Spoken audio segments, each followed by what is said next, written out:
Hoje celebramos o poder das mãos que falam e o silêncio que guarda histórias. Trazemos uma convidada cuja vida é feita de resiliência e amor, uma jornada que atravessa o som e o silêncio, onde a dedicação e o sacrifício se tornaram pilares de força.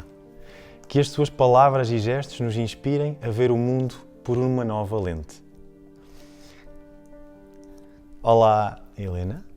Seja bem-vinda ao Ecos de uma Vida, um podcast da Funerária Boiça, onde dignificamos e valorizamos a vida humana. Honramos histórias inspiradoras que deixam marcas. Neste espaço, cada voz ecoa memórias e vivências que perduram, celebrando a vida. Obrigado por estares aqui hoje connosco, por teres aceitado o nosso convite, por estares aqui hoje a partilhar um bocadinho da tua história de vida. Obrigada pelo convite. Hugo, gostava de fazer uma pergunta. Tens nome gestual? Tenho. Tens? Sim, o meu nome gestual, o meu nome gestual é Hugo. Este é o meu, Helena. Obrigada pelo convite. Muito bem, obrigado. Gostava de convidar-te já a partilhares um bocadinho da tua história de vida. Ou seja, começamos pelo início. As tuas origens. Tu já nasceste surda? Qual é o teu contexto familiar? Partilha um bocadinho connosco. Ok. Então, a minha história de vida é complexa. Pronto, porque qualquer história de vida tem a sua complexidade, mas vou tentar ser resumida. Nasci surda. Pronto, não nasci sozinha. Tenho uma irmã gêmea.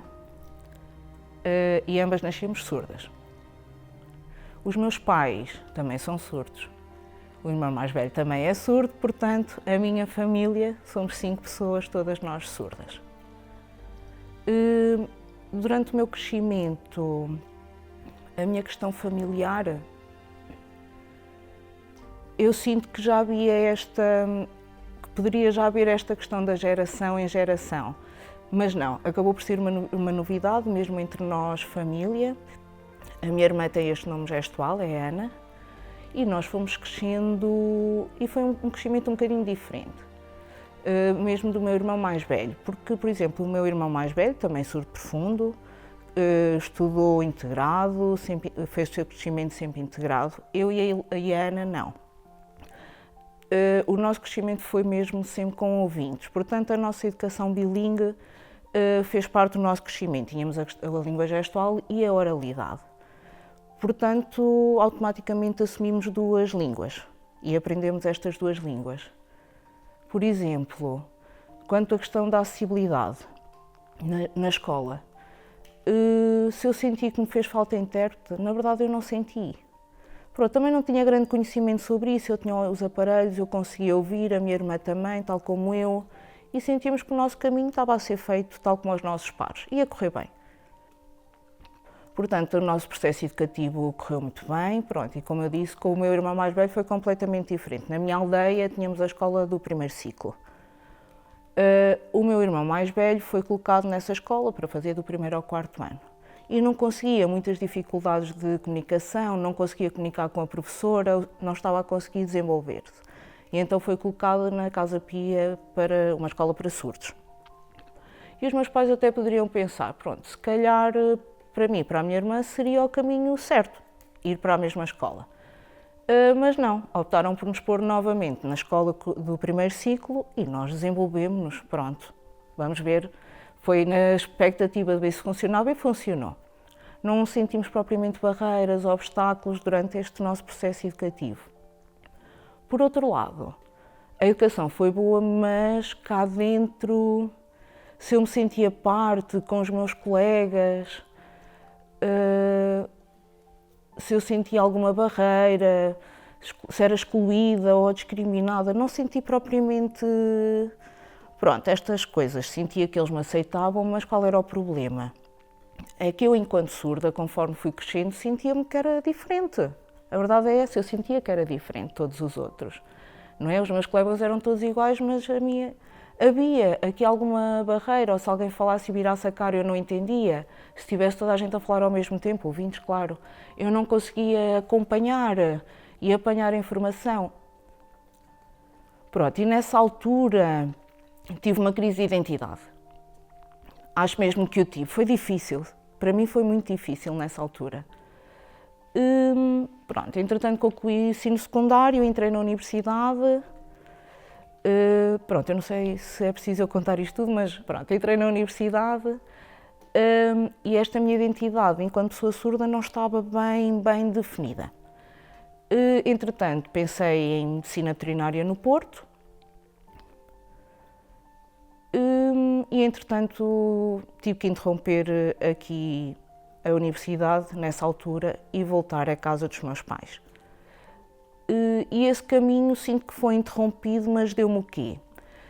A oportunidade de descobrir a comunidade surda também, e ela já lá estava, eu não digo que não, e no meu crescimento até lá estavam, porque tinha os meus pais, nós íamos à associação, nós passeávamos com os surdos de Leiria, tínhamos atividades com adultos, eu via-os a comunicar em língua gestual, pronto, e isso fazia parte de mim. Mas ainda não me tinha descoberto a mim, foi uma descoberta tardia, com 23, 24. Foi aqui que eu efetivamente comecei mais a comunicar até em língua gestual, uma coisa já diária. Com a minha família foi quase um retrocesso, no sentido que as comunicações, a forma de comunicar era muito diferente, não é? Tínhamos aqui a questão de língua gestual do meu irmão, não é? Porque entrou na Casa Pia, portanto a língua gestual dele era muito forte. A minha mãe não sabia comunicar muito bem em língua gestual, tinha aqui a questão da oralidade, já que o meu irmão mais velho não, pronto, só língua gestual, portanto tinha de estar sempre a mudar de modalidade, até porque com a minha irmã, tal como eu, havia muita questão da oralidade, ainda não tínhamos a língua gestual muito definida em nós, havia alguns códigos familiares, mesmo que eu comunicava com a minha irmã, entre nós, mas tínhamos muito oralidade em nós. E mesmo esta questão familiar, dentro da família, era tão diferente, não era? Mas era como eu dizia, eu olhava para mim, pronto, um processo normal, um crescimento. De repente, houve uma pessoa surda, foi como se me despertasse. Por exemplo, estávamos num jantar de família. Normalmente numa mesa corrida, não é? Eu estava perto da minha irmã, depois, entretanto, o meu irmão mais velho do outro lado da mesa, mas próximo de nós, e os meus pais. E tínhamos aqui uma outra pessoa neste jantar que foi observando e achou aquilo muito estranho. Porque, por exemplo, eu e a minha irmã falávamos, oralizávamos as duas. O meu irmão mais velho muito calado. O meu pai calado estava. E a minha mãe lá ia falando, perguntava se estava tudo bem, falava comigo, falava com a Ana. Pronto. E a pessoa que lá estava disse: isto é tão diferente, vocês deviam ter uma única forma de comunicar e não têm. E não têm. E eu olhei para a Ana olhou para mim e nós, mas o que é isto? Mas não há mal ser assim? Não, mas podiam todos comunicar em língua gestual. E eu e a Ana nunca tínhamos pensado nisso. E acho que foi aqui que comecei realmente a tornar-me mais resiliente e a assumir efetivamente esta identidade da língua gestual. Ensinei a minha mãe para que fosse mais fácil comunicar com ela. Pronto, e efetivamente começámos todos a comunicar em língua gestual. Pronto, portanto, aqui a questão da língua gestual é muito importante para nos exprimirmos e também para percebermos o quanto é importante a comunicação. Muito bem. Deixa eu ver se eu percebi. Então, na tua família, os tipos de surdez são diferentes. Ou seja, o teu irmão é surdo profundo, o teu pai também é surdo profundo, os dois não oralizavam, portanto, e... Esse é o meu pai um pouco, o meu pai um pouco. E tu e a tua irmã e a tua mãe com uma surdez não profunda, é isso? Qual é que é o tipo de surdez? Ajuda a explicar, porque também as pessoas que não estão familiarizadas com esta realidade não percebem as diferenças. Existem pessoas que realmente têm surdez profunda, outras têm uma surdez mais ligeira. É assim? Ajuda-me, corrige-me se eu estou incorreto. Não, está certo, está certo. Eu e a minha irmã, pronto, temos aqui um aparelho. A questão da surdez profunda, por exemplo, num ouvido eu sou, no outro sou moderada e com o aparelho eu consigo ter audição. O meu irmão mais velho é surdo profundo, efetivamente. O meu pai também. A minha mãe também é surda profunda, na verdade. Pronto, só que não assumiu a língua gestual como sua língua, mas sim a oralidade. Pronto, tem uma forma característica de comunicar através da oralidade, porque cresceu com ouvintes. Mas, por exemplo, se estivermos a falar, qualquer pessoa que fale com ela, ela não vai entender. Entende-me a mim, entende-me a minha irmã, porque também está habituada. Porque a educação da minha mãe, pronto, foi noutro tempo, era diferente, não aprendeu a língua gestual, só aprendeu a oralidade, mas não se faz entender de forma muito clara. Muito bem. Hoje, como tu disseste, celebra-se o Dia Nacional da Língua Gestual Portuguesa e aproveito para puxar aqui um bocadinho este tema, também para explicar às pessoas que nos estão a ver e a ouvir que realmente é uma língua, não é uma linguagem como muitas pessoas dizem, correto? Não é assim? Ou seja, é uma língua oficial de Portugal. Ajuda-nos a entender um bocadinho melhor. Pronto, linguagem não é o termo correto. É uma língua, tal como a língua portuguesa, a língua inglesa, tem uma estrutura, tem gramática, tem todas as regras que uma língua tem, em igualdade com qualquer outra língua. Só que enquanto nas línguas orais usamos a voz, na língua gestual é mais visual, não é? Usamos as mãos, pronto, temos toda uma questão de postura, localização do gesto, pronto, porque estamos a falar de uma língua visual. São línguas efetivamente diferentes, mas a estrutura e a gramática também são diferentes, mas porque temos esta modalidade oral e visual-manual. Pronto, por causa disso, às vezes as pessoas pensam que quem fala e escreve, não é? Fácil, não é? Ouve, fala, escreve, é tudo muito parecido, não é? Aquilo que se ouve e o que se escreve. Mas na língua gestual, não é? Pronto, estamos aqui a falar de uma língua visual. Depois, para a escrita, não tem nada a ver, é completamente diferente. Não é igual daquilo que se vê e escrever. E às vezes a dificuldade das pessoas surdas é exatamente isso, é porque aquilo que se gestualiza, não é? A língua gestual que se fala, depois é muito diferente do português escrito. Se imaginarmos uma frase, não é? A sintase de uma frase, há uma ordem e na língua gestual a ordem é diferente da língua portuguesa. São duas línguas distintas. Então, realmente é uma língua que foi aprovada e reconhecida na nossa Constituição da República Portuguesa em 1997 e foi a partir daqui, de 1997, que ela evoluiu. Pronto, já está presente na política, na educação, em questões de acessibilidade, houve mudanças para melhor, mas é assim, ainda não são suficientes. Pronto, até agora já algumas coisas foram feitas, mas sinto que ainda não foi o suficiente. Obrigado pela explicação, acho que as pessoas vão ficar a perceber um bocadinho melhor. E depois também há aqui uma outra questão que é a língua gestual portuguesa como língua oficial não tem nada a ver com mímica, porque obviamente as pessoas ouvintes se calhar conseguem fazer alguns gestos, mas estamos a falar de mímica, é isso? Ou seja, isso pode ajudar a comunicação com uma pessoa surda, correto? Já é bom uma pessoa fazer alguns gestos através de mímica para poder comunicar melhor com o surdo. Isso, portanto, é benéfico? Achas que isso é benéfico? Ou seja, as pessoas que têm essa capacidade, porque nem todas as pessoas têm essa capacidade? Pronto, a mímica enquanto, por exemplo, imaginemos, na minha opinião, é melhor a mímica a tentarem falar, a tentarem oralizar, não é? Porque, por exemplo, há muitas vezes que nós encontramos estas barreiras de comunicação, por exemplo, para ir ao médico, para ir ao banco, ou qualquer serviço eu faço-me acompanhar da minha mãe, do meu pai, ou eu tenho que os acompanhar a eles, pronto. E já apanhei diferentes situações. Nós damos a informação que somos surdos e as pessoas continuam a falar como se isso não fosse importante.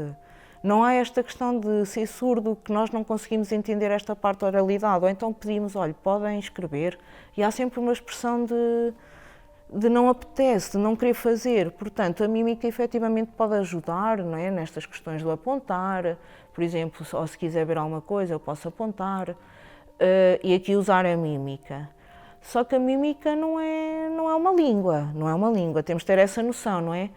A mímica é isto, é o podermos apontar, aqueles gestos, não é? O copo, o beber, que são gestos que nós conhecemos do nosso dia-a-dia.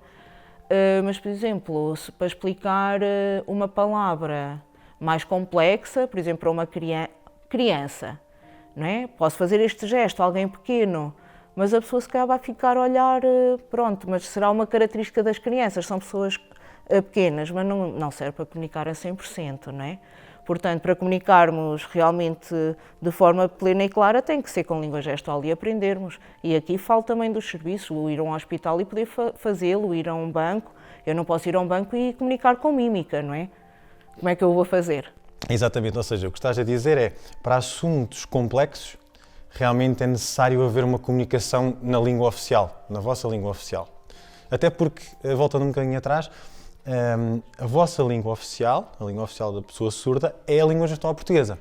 Essa é a primeira língua da pessoa surda, correto? Não é a língua portuguesa.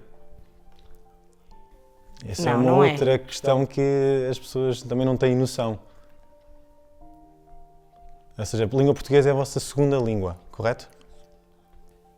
É assim, a língua gestual portuguesa é a nossa primeira língua. É a nossa língua natural. É a língua com que nós naturalmente nos expressamos. É um direito nosso podermos comunicar na nossa língua, porque é a nossa língua efetivamente natural, a língua gestual portuguesa. A nossa língua segunda é efetivamente o português de forma escrita, não a oralidade. Portanto, o ensino bilíngue é isto, a língua gestual e o português escrito. Eu sei que há pessoas que pensam que a oralidade dá para a pessoa surda evoluir. Dá, e temos casos de alunos com implantes, com aparelhos, que o conseguem fazer. Mas não é natural, porque natural é a língua gestual portuguesa, porque é uma língua visual. Exato. E tem a ver com isso. Ou seja, para assuntos complexos é necessário realmente comunicar-se em língua gestual portuguesa. Aqui falando de gestos básicos ou até mesmo a mímica numa situação limite, digamos assim, só mesmo para ajudar, ou seja, em situações mais básicas, porque vocês em serviços, nomeadamente serviços públicos, mesmo alguns privados, assuntos complexos, vocês precisam mesmo ter uma intérprete porque os serviços não estão preparados para vos receber. Sim. Pronto, a língua gestual, apesar de estar na nossa Constituição, pronto, e o que lá refere é direito à acessibilidade. A língua gestual é uma ferramenta de acesso. Se há uma pessoa surda num serviço, o Estado deve ter este cuidado, não é? Pronto, colocar na prática o que está no papel. Isso passa por ter um intérprete no tribunal, no centro de emprego, na segurança social. Todos os serviços públicos era importante terem aqui um profissional de interpretação, porque é isso que nos garante a nossa acessibilidade a 100%.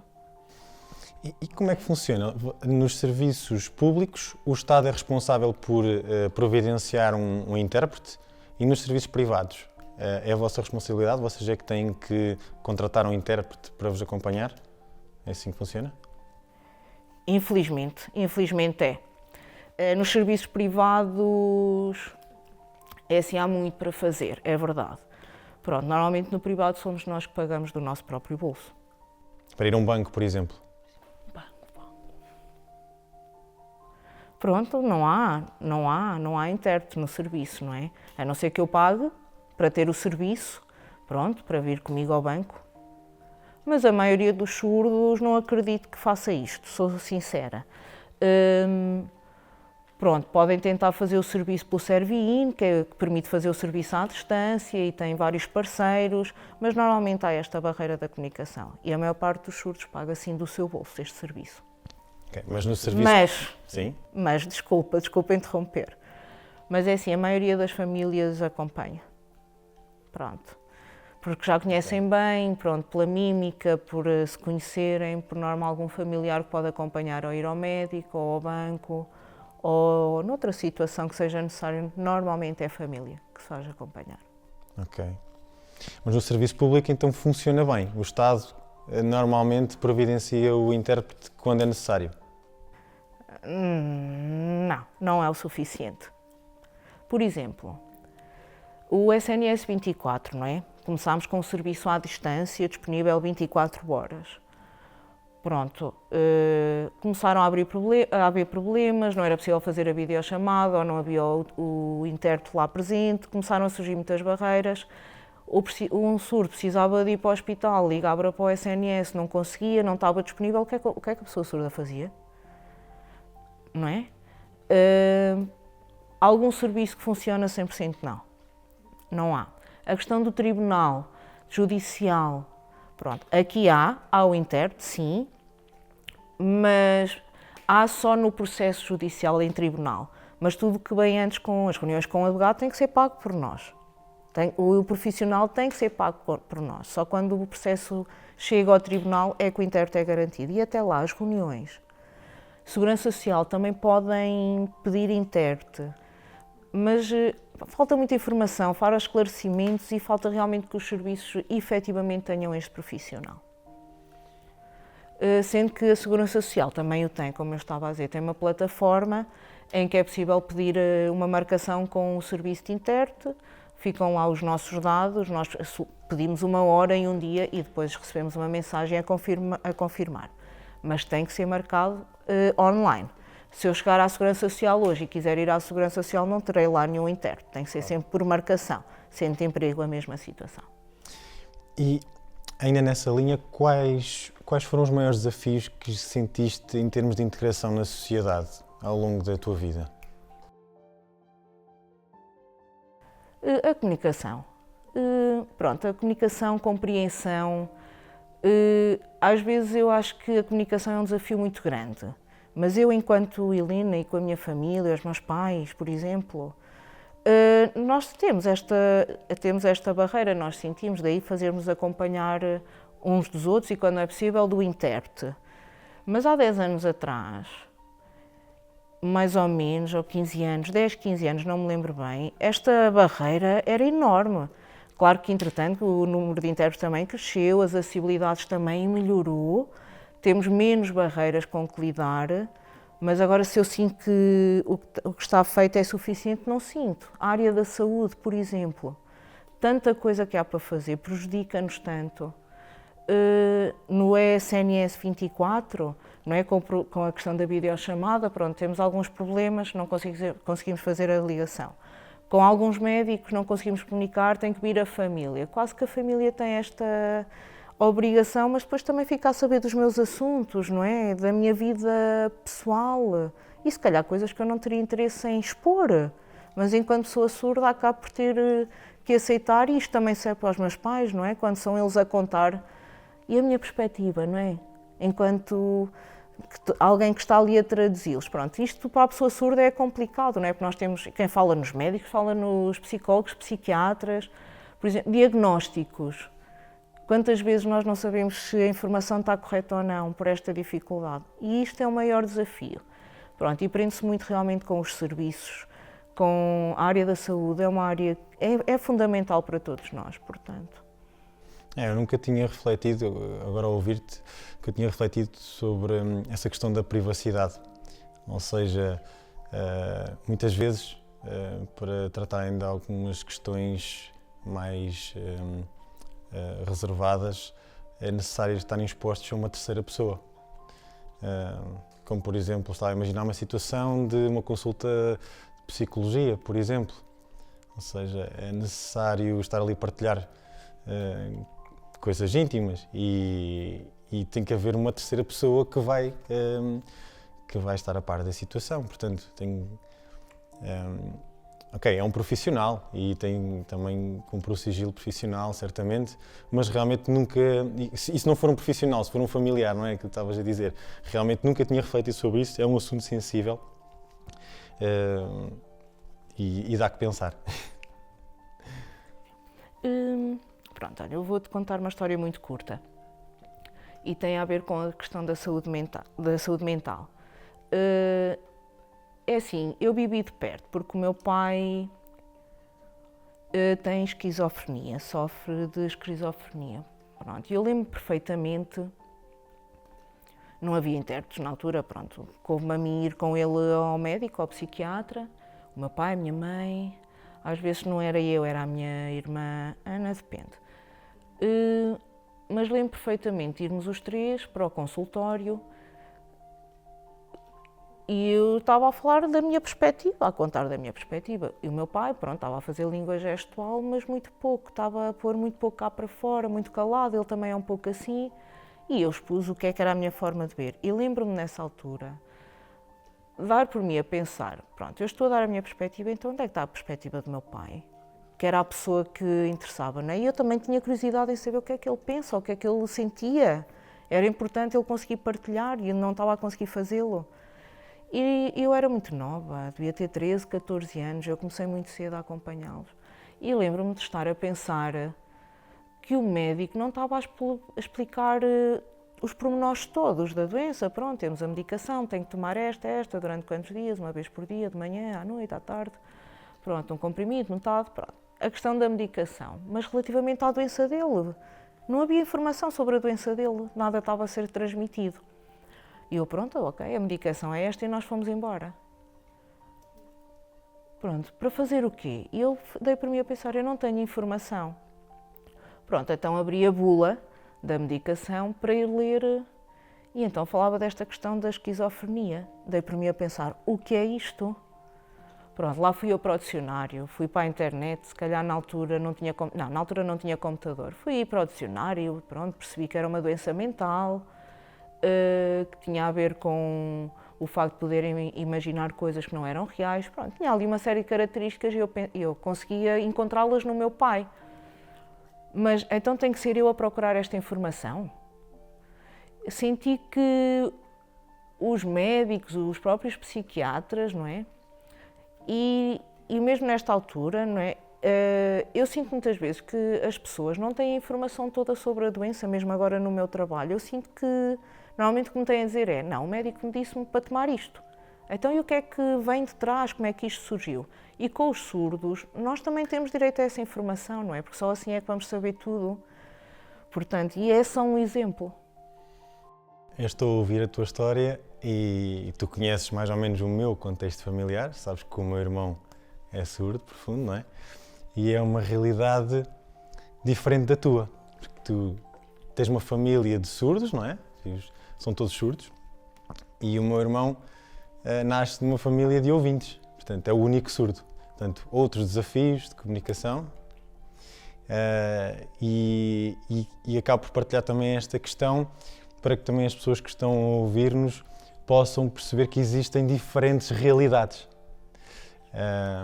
Portanto, existem famílias de pessoas surdas, onde todos são surdos, e existem famílias onde realmente são praticamente todos ouvintes e há uma pessoa surda e os desafios são completamente diferentes. A adaptação dos pais ao filho surdo,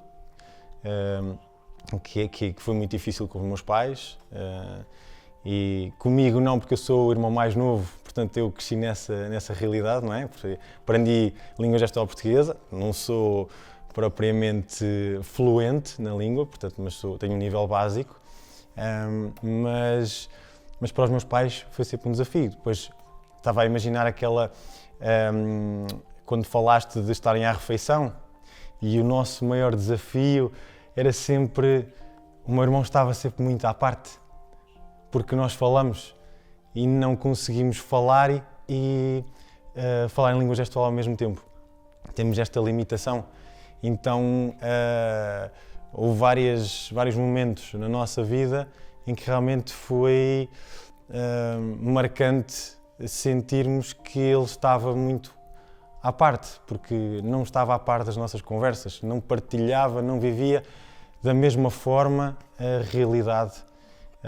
Obviamente que isso também nos entristecia, porque muitas vezes sentíamos a culpa de não conseguir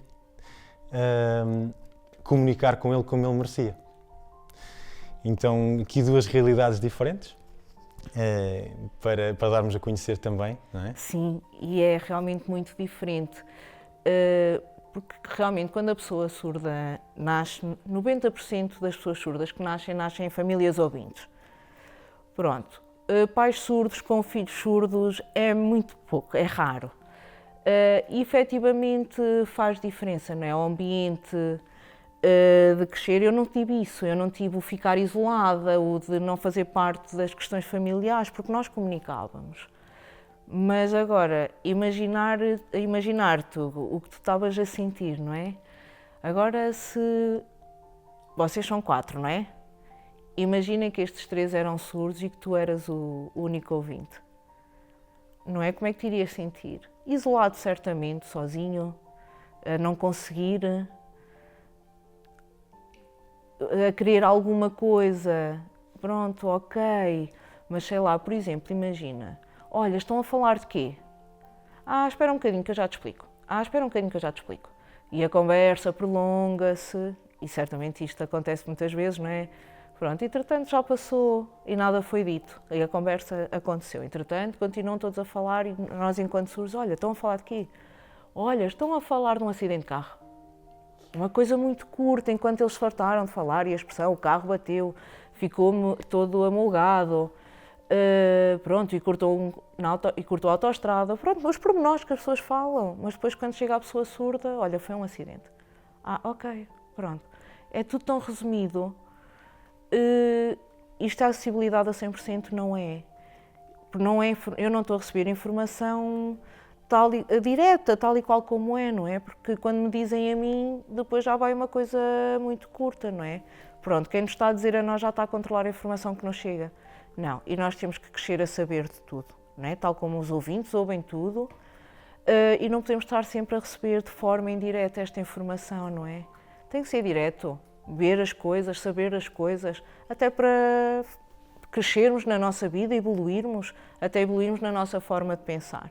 Pronto, isto acontece muito com os ouvintes. Estavas a resumir exatamente a nossa realidade. Era exatamente isso que acontecia, ou seja, estavas a colocar-me nessa situação, mas era essa a situação do meu irmão e era portanto, a limitação que realmente ele sentia na comunicação. E muitas vezes, há bocado falavas do acompanhamento dos familiares, quando há necessidade de ir a um serviço, uma entrevista de emprego, etc. E eu acompanhei o meu irmão muitas vezes e realmente sentia que, apesar de eu estar ali, boa vontade e a querer ajudar, eu não era suficientemente bom a fazer aquilo, porque eu não estava a traduzir exatamente aquilo que a pessoa estava a dizer. E muitas vezes eu resumia muito aquilo que se passava, não é?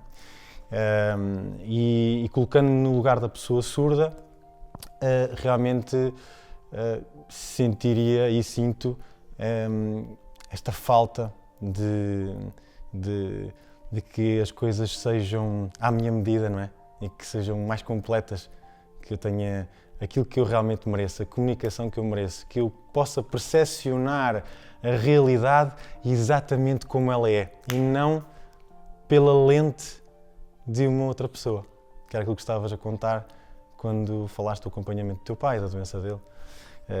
E, portanto, a tua história acaba por me dizer também muito a mim. Olha, poder dizer-te aqui uma situação que também não esqueço. Pronto, e que é importante as pessoas não esquecerem, nós temos direito à nossa autonomia. Porquê? Eu entendo, não é? Temos a questão da família que nos quer ajudar e nos apoiar. Mas depois, durante o nosso crescimento, mas depois há um momento em que é importante parar. Porque a pessoa surda tem que aprender a desenrascar-se, como é que há de conseguir as suas coisas e a lutar pelas suas coisas, não é? É importante termos a informação, mas aqui a comunicação é essencial. Como é que podemos fazer? Como é que podemos derrubar estas barreiras? Como é que podemos resolver estes problemas? Isto sim é importante termos como modelo, para criarmos em nós essa autonomia. Porque quando a família faz tudo, a pessoa surda cresce sem esta autonomia. Onde é que está essa autonomia? Vai ser um adulto que lida com barreiras porque não sabe como fazer. Não é? Os pais sempre fizeram. Não é? Não é? Onde é que está esta autonomia?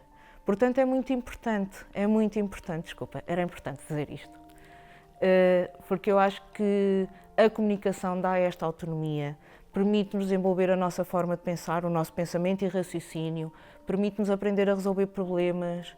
Eu acho que isto é o número 1, é o mais importante. Sem dúvida, concordo absolutamente com aquilo que estás a dizer. Voltando aqui um bocadinho à tua história, tu falaste há bocadinho que tiveste de fazer uma pausa nos teus estudos de universidade,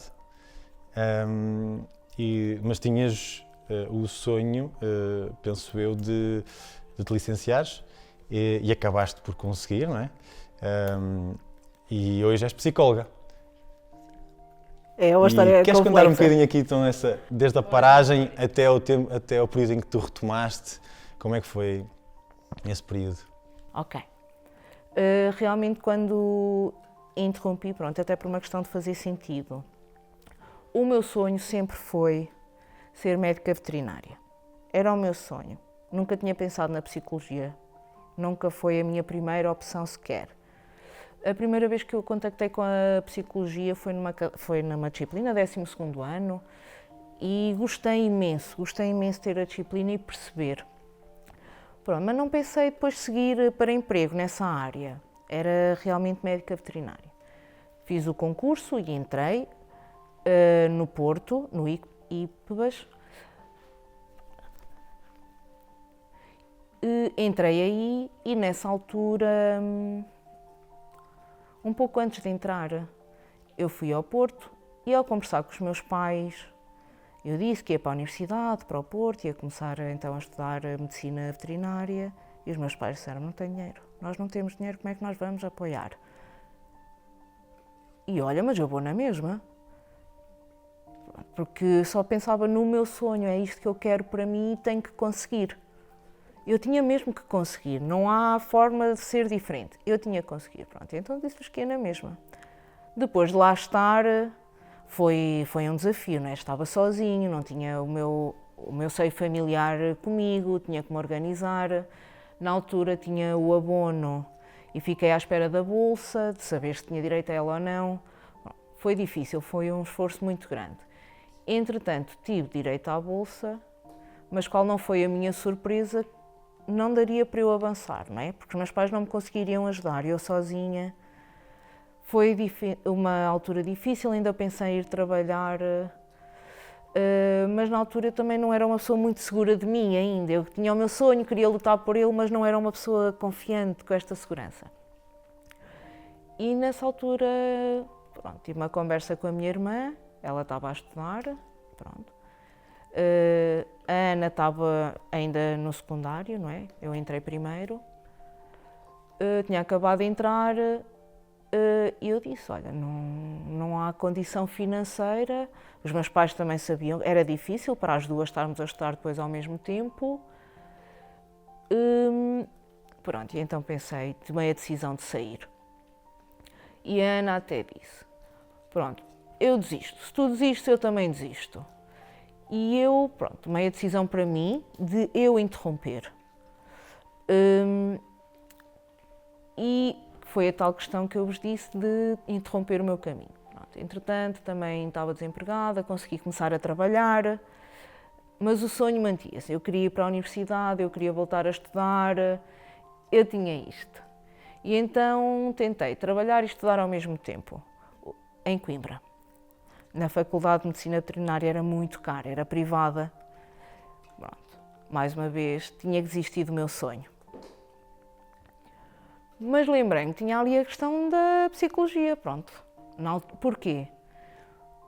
Porque eu gosto muito de falar com pessoas, gosto muito de comunicar e sinto que em Portugal, sentia que em Portugal não havia psicólogos surdos, não é? Como é que as pessoas surdas iam ter o acompanhamento devido? E olha, por que não?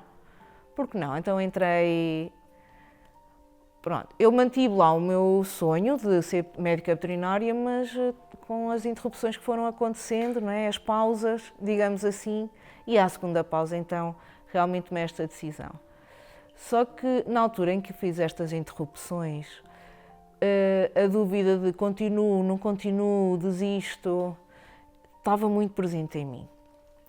E eu lembro-me de olhar para mim e agradeço à Helena do passado por não ter desistido. por 2 vezes ter interrompido o caminho e não ter desistido. Muito obrigada a ela, muito obrigada a ela. À Helena que eu já fui. E parabéns por não teres desistido. Obrigada. E como é que te sentes agora? Agora que conseguiste finalmente e que és a primeira psicóloga surda em Portugal? Ou já existia? Não. Já há uma outra psicóloga, foi a primeira. Eu acho que serei talvez a terceira. Temos uma primeira psicóloga, Helena, surda. Desculpa. Carreiras, sim, é o último nome, desculpa. Vive na Madeira. Depois temos Sebastião e eu, a Helena. Então, É assim, eu também se tinha o sonho de ser a primeira psicóloga, não tinha. Eu queria realmente trabalhar e poder prestar este apoio à pessoa surda. e já estás? E como é que eu me sinto? Desculpa, perguntaste como é que eu me sinto. Como eu disse, muito agradecida à Helena que eu já fui por não ter desistido. Porque eu sinto agora que olho para mim que estou onde tenho que estar, gosto muito do que faço, sou muito interessada, acordo com muita vontade de trabalhar e satisfeita com o que faço. Portanto, estou muito feliz. Que bom, que bom. Portanto, já estás a exercer. Já a acompanhar pessoas surdas? Sim. Ou pessoas surdas e pessoas ouvintes? Diz-nos só um bocadinho assim, muito Os dois. resumidamente, o que é que estás a fazer agora? Pronto, neste momento trabalho na escola, tenho um horário completo na escola e trabalho com ouvintes. E faço também atendimento na área da saúde com pessoas surdas, tenho os 2 trabalhos. E a tua inserção no mercado de trabalho, achas que foi muito difícil, foi muito desafiante? Tiveste muitas barreiras? Ou achas que foi relativamente simples tu começares a exercer? Para mim o mais difícil foi o procurar um estágio, porque a Ordem dos Psicólogos Portuguesa exige este estágio. E demorei algum tempo a procurar, mas eu tinha que tomar uma decisão e escolhi, fiquei à espera 3, 4 meses, houve colegas meus à espera 1 ano, 1 ano e meio, pronto. Eu acabei por conseguir e a procura deste estágio foi difícil. E eu não gosto de estar parada, portanto, não ter uma resposta foi difícil. Depois, entretanto, concluí o estágio e quando concorri à escola foi difícil porque não tinha experiência, não é? Começar a entrar, abria uma lista e com experiência 0 nós ficamos no fundo da lista. Mas o ano passado consegui entrar e a minha experiência até agora tem sido muito positiva. Sinto que no trabalho não tenho estas barreiras, nem na minha área. Se não estivesse na escola, eventualmente estaria na área clínica, de saúde, no privado, eventualmente, e iria criar o meu negócio, talvez. Mas podes afirmar que a comunidade surda tem dificuldades de se inserir no mercado de trabalho, correto? Ou daquilo que tu conheces?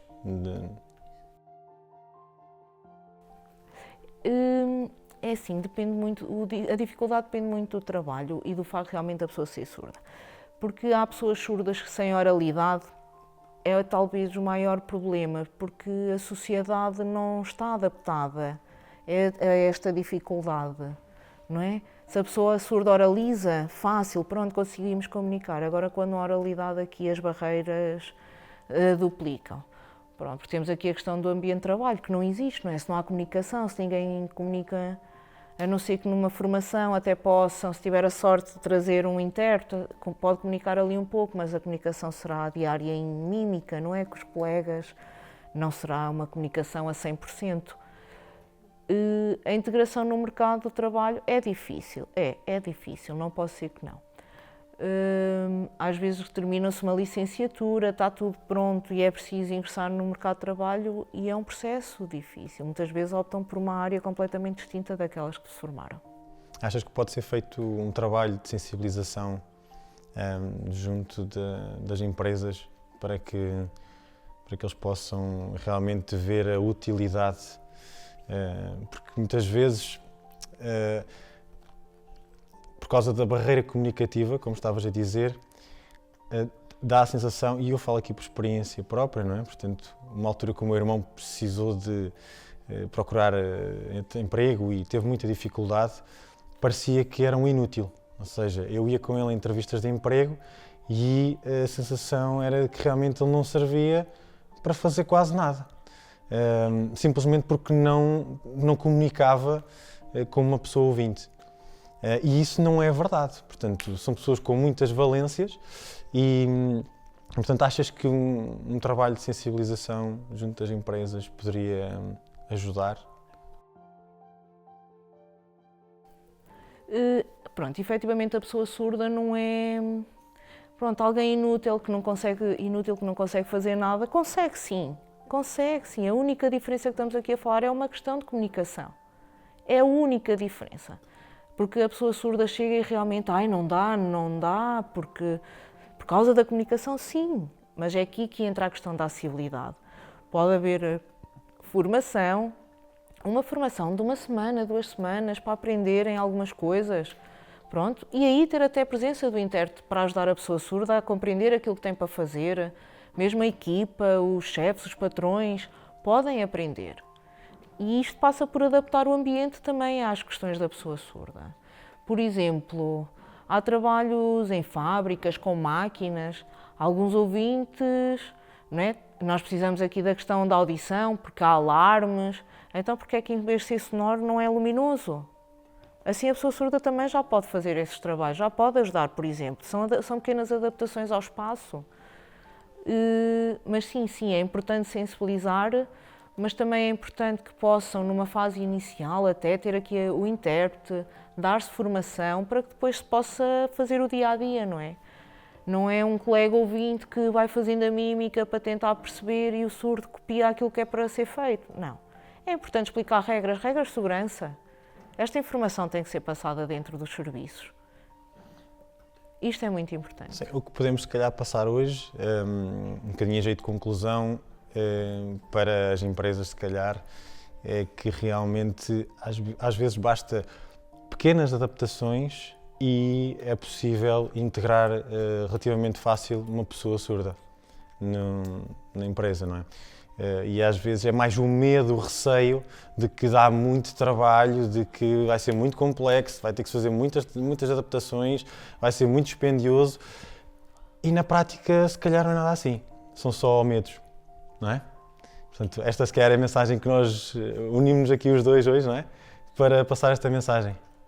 Sim, é porque não conhecem a realidade, é normal. Pensam que realmente a pessoa surda vai ser tão complicado. Não é. São pequenas coisinhas, coisas que se fazem pela via auditiva que podem passar para ser visual. É uma questão tecnológica, certo, mas porque é que o som não pode estar associado a uma luz? Pronto. E daí eu dizer que no início é importante aqui esta formação, para todos ficarem a perceber, saberem eventualmente e aprenderem o básico, porque se surgir alguma situação no dia-a-dia ou alguma reunião, aí já passa por marcarem com o intérprete, que são reuniões pontuais, ter estes cuidados. Mas no início de serem abertos a esta pequena formação e esclarecimentos, vai certamente permitir que a pessoa surda se integre muito mais facilmente. É muito importante. Para terminar, gostava de colocar-te 2 últimas questões. Primeiro é um desafio, que é, imagina que tu poderias enviar uma mensagem a todas as pessoas não surdas do mundo e que todas elas receberiam essa mensagem. Qual era a mensagem que tu gostarias de enviar?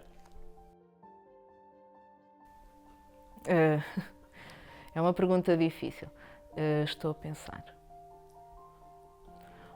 Se eu pudesse dizer alguma coisa às pessoas ouvintes, é preciso...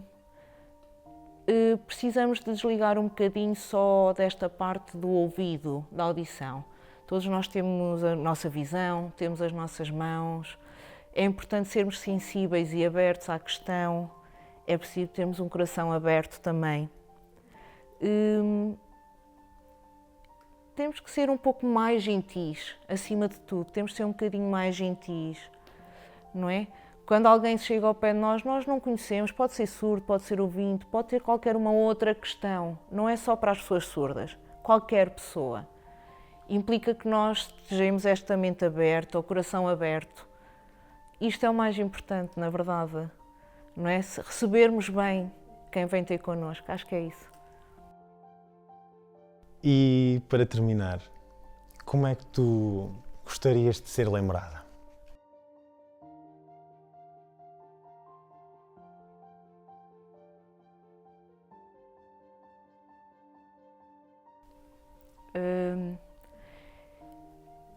Pronto, pensando na Helena que eu já fui,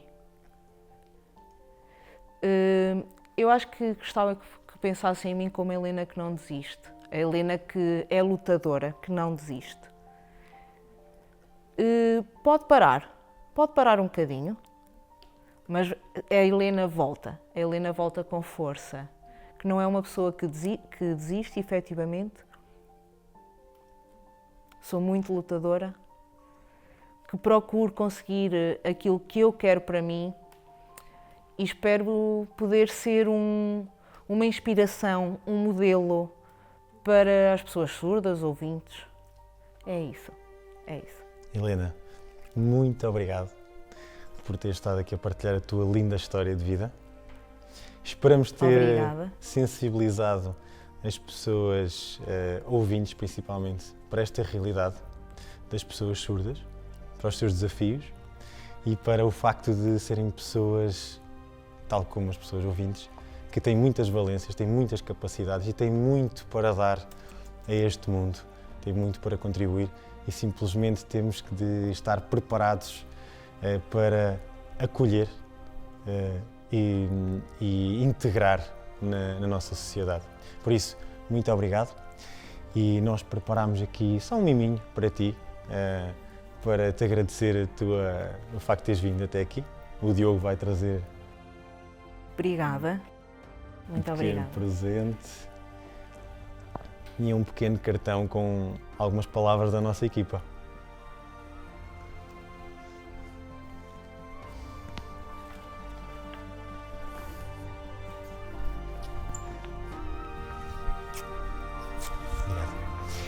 E agradeço também à Vânia por ter estado aqui a traduzir. Obrigada. Realmente, sem a Vânia não seria possível realmente esta conversa tão agradável. Obrigado às duas. Olha, obrigada, Vânia, também pela tradução. Obrigada. Foi a minha voz, portanto, muito obrigada.